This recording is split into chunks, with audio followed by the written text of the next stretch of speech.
Cinderella, created by Startfall.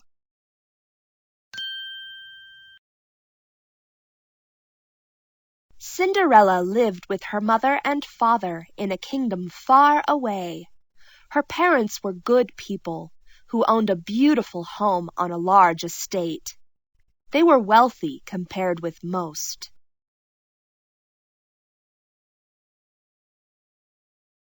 Cinderella, like all children her age, loved to laugh and play. She never ever thought about sad or scary things.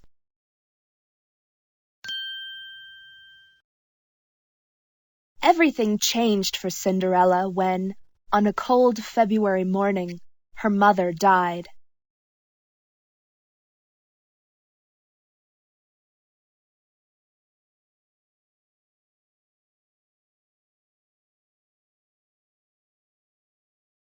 Cinderella's father could not bear to see his child without her mother. He quickly married a woman who had 2 daughters of her own, Mary and Clarice. Cinderella was wary of her stepmother and stepsisters. She did not trust them. Not long after, Cinderella's father also died. This was the end of Cinderella's happy days.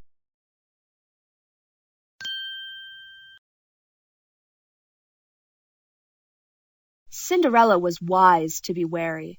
Her stepmother and sisters were greedy and cruel. They made her a servant in her own home. Cinderella did all of the cooking and cleaning. They gave her only rags to wear. Even in her rags, Cinderella was more lovely than Mary and Clarice. The stepsisters knew this and were unfair to her because of it.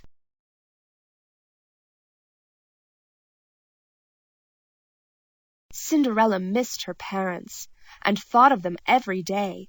She was often sad, but still did her chores with a smile. She dreamed of a better life. What else could she do?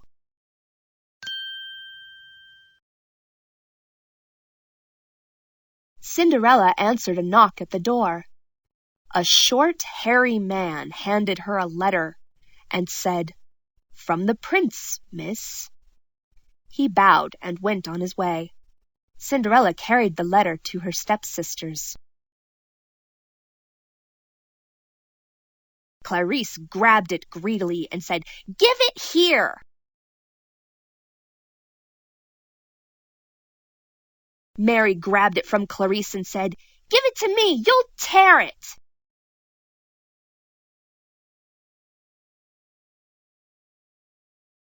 Stepmother grabbed it from Mary.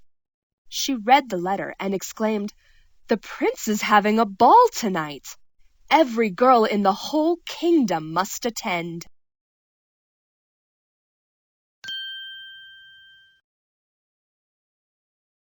"Perhaps that means I can go too," said Cinderella. Clarice and Mary began to laugh. Stepmother hushed them. "Yes, Cinderella, you may go to the ball."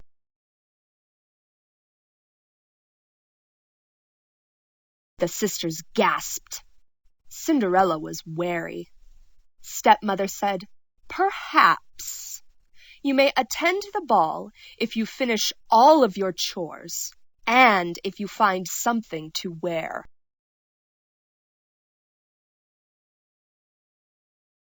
Mary and Clarice kept Cinderella working the whole day. She had little time to do her own chores. By the time the coach arrived, Cinderella was still in rags.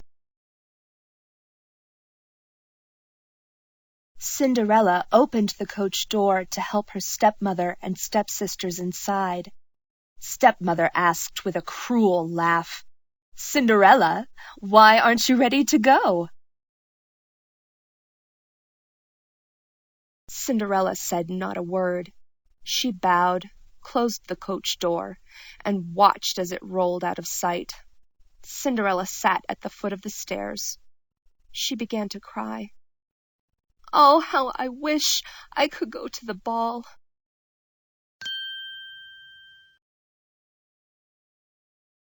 Suddenly, something magical happened. A light appeared on the stairs above her. Cinderella looked up and saw a woman unlike any she had seen before. The woman was so bright, Cinderella could barely keep her eyes open. The woman said, "Hello, Cinderella. I am your fairy godmother. It's time to get ready for the ball." Before Cinderella could say a word, her rags had become a shimmering gown. On each tiny foot glittered a beautiful glass slipper.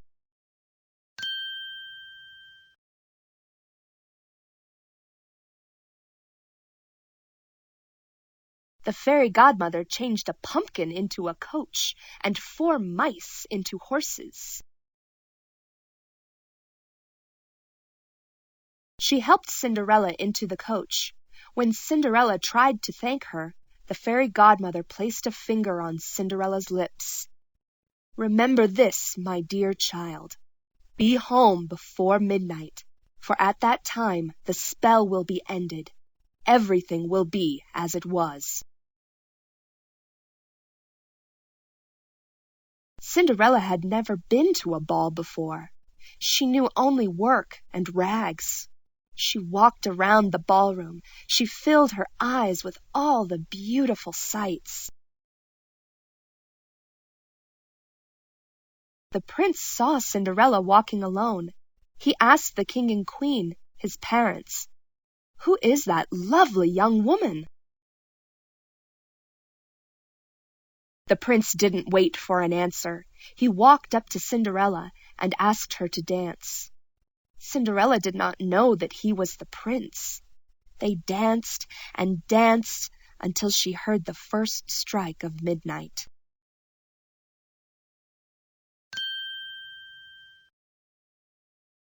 "Oh, did you hear that bell?" said Cinderella. "I must keep my word and leave at once."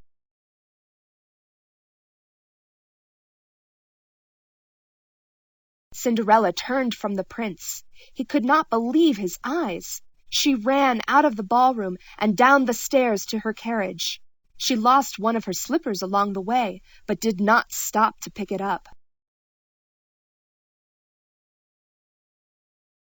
The prince ran after her. By the time he reached the stairs, she was gone.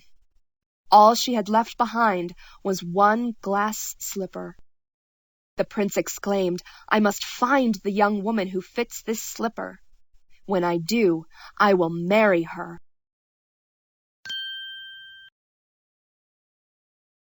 The prince searched for the young woman in every home in the kingdom. At last he came to Cinderella's family estate. Mary and Clarice didn't tell Cinderella that the prince was there. After all, she hadn't been to the ball. Why would she need to know? Each sister in turn greedily tried on the slipper. It was too narrow for their feet.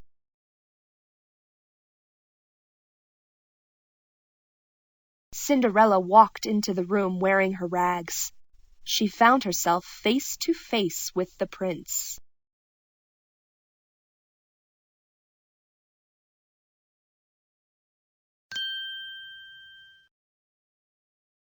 The prince knew Cinderella at once, even dressed in rags. He knelt before her and asked, "Miss, perhaps you will fit this slipper."